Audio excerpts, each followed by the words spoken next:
Hello மக்களே, welcome to Karthi news. நேற்று நடந்த ஒரு மாஸ் மேட்ச் பற்றி இன்றைக்கி பார்ப்போம். எம்ஐ vs சிஎஸ்கே இந்த மேட்ச் மும்பை வான்கடே ஸ்டேடியத்தில் நடந்துச்சு. ஐபிஎல்லோட எல் கிளாசிக்கோன்னு சொல்கிற இந்த மேட்ச்சில் மும்பை 9 விக்கெட் வித்தியாசத்தில் சிஎஸ்கேவை துவம்சம் பண்ணி ஜெயிச்சிருக்காங்க. இந்த மேட்சை பற்றி இங்கே நம்ம பார்ப்போம். டாஸ் ஜெயித்த Mi captain Hardik Pandya first bowling எடுத்துக்கிட்டாங்க. வான்கடே பிச் பேட்டிங்க்கு சொர்க்கமாக இருக்கிறதுனால இது ஒரு நல்ல டிசிஷன். சிஎஸ்கே ஃபஸ்ட்டு பேட் பண்ண ஆரம்பித்தாங்க. ஆரம்பம் செமையாக இருந்துச்சு.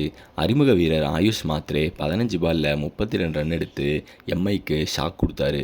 ஷைக் ரஷீத் 18 ரன்னும் ரச்சின் ரவீந்திரா 11 ரன்னும் எடுத்து ஓரளவுக்கு ஸ்டார்ட் கொடுத்தாங்க. ஆனால் மிடில் ஓவரில் எம்ஐ பவுலர்ஸ் ஆதிக்கம் செலுத்த ஆரம்பித்தாங்க. சிவம் டுபே 31 பாலில் 52 ரன்னும் ரவீந்திர ஜடேஜா 35 பாலில் 50 ரன்னும் அடித்து சிஎஸ்கேவோட ஸ்கோரை இன்க்ரீஸ் பண்ணாங்க. கடைசி ஓவரில் ஜடேஜா ஒரு 6 ஒரு 4 அடித்து 20 ஓவரில் சிஎஸ்கே 176 அடிக்க ஹெல்ப் பண்ணார். எம்ஐ பவுலிங்கில் ஜஸ்பிரீத் பும்ரா 2 விக்கெட்டும், ட்ரெண்ட் போல்ட், அஸ்வானி குமார், தீபக் சஹர் எல்லாரும் 1 விக்கெட்டும் எடுத்தாங்க. என்னை பொறுத்த வரைக்கும் சிஎஸ்கே இன்னும் நிறையா ரன்னே அடிச்சிருக்கலாம். ஆனால் என்ன ஆச்சுன்னா மும்பை இந்தியன்ஸோட ஸ்பின் பவுலிங்கை இவங்க 2 பேருமே ஸ்டார்டிங்கில் ஆட ரொம்ப கஷ்டப்பட்டாங்க.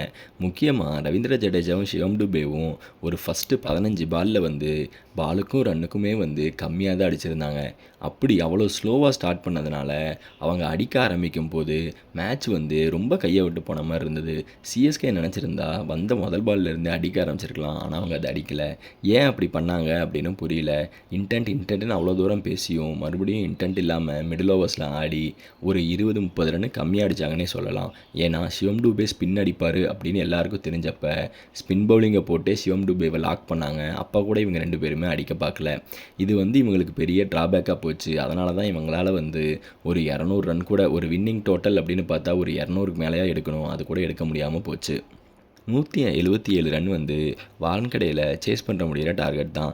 ஆனால் எம்ஐயோட பேட்டிங் லைனப் பார்த்தா இது ரொம்ப ஈஸி ஸ்கோர் மாதிரி தான் இருக்குது. எம்ஐ சேஸ் பண்ண ஆரம்பித்தாங்க. ஆனால் இது எந்த மாதிரி சேஸிங்னு யாருமே கற்பனை கூட பண்ணியிருக்க மாட்டாங்க. ரோஹித் சர்மாவும் சூரியகுமார் யாதவும் சிஎஸ்கே பவுலர்ஸை அடித்து நொறுக்கிட்டாங்க. ரோஹித் சர்மா 45 பாலில் 76 ரன்னும், சூரியகுமார் யாதவ் 30 பாலில் 68 ரன்னும் எடுத்து 54 பாலில் 114 ரன் பார்ட்னர்ஷிப் போட்டாங்க. ரியான் ரிக்கல்டன் 8 ரன்னுக்கு நூர் அகமது கிட்ட அவுட் ஆனார். அது மட்டுமே சிஎஸ்கே எடுத்த ஒரே விக்கெட். சிஎஸ்கே பவுலர்ஸான ரவீந்திர ஜடேஜா, நூர் அகமது, கலீல் அகமது, மத்திஷா பத்திரனான்னு எல்லாருமே அடி வாங்கினாங்க. எம்ஐ 15 ஓவரில் 170 ரன் எடுத்து 9 விக்கெட் வித்தியாசத்தில் 26 பால் மீதி வச்சு மேட்சை ஜெயித்தாங்க. இது சிஎஸ்கேக்கு ஒரு பெரிய தோல்வியாக அமைஞ்சுது. இந்த மேட்சோட ஹைலைட்ஸ் பற்றி பார்த்தோம் அப்படின்னா ரோஹித் சர்மா ஃபார்மில் இல்லாத ரோஹித் சர்மா இந்த மேட்ச் 76 ரன் 5 4 5 6 அடித்து செம ஃபார்முக்கு வந்திருக்காரு. இவரை மேன் ஆஃப் த மேட்சாக கொடுத்துருக்காங்க. அடுத்து சூரியகுமார் யாதவோட செம இன்னிங்ஸ். அவர் என்னென்னா நூர் அகமது, ரவீந்திர ஜடேஜாவை செட்டில் ஆகவே விடாமல் அடித்து துவம்சம் பண்ணார். இன்னொரு ஒரே பாசிட்டிவ் என்ன சிஎஸ்கேக்கு அப்படின்னா ஆயுஷ் மாத்ரேவோட அந்த 15 பால் 32 ரன் தான். சிஎஸ்கேக்கு நல்ல ஸ்டார்ட்டை கொடுத்தாரு. ஆனால் சிஎஸ்கே பேட்ஸ்மேனால் அதை யூஸ் பண்ணிக்க தெரியல.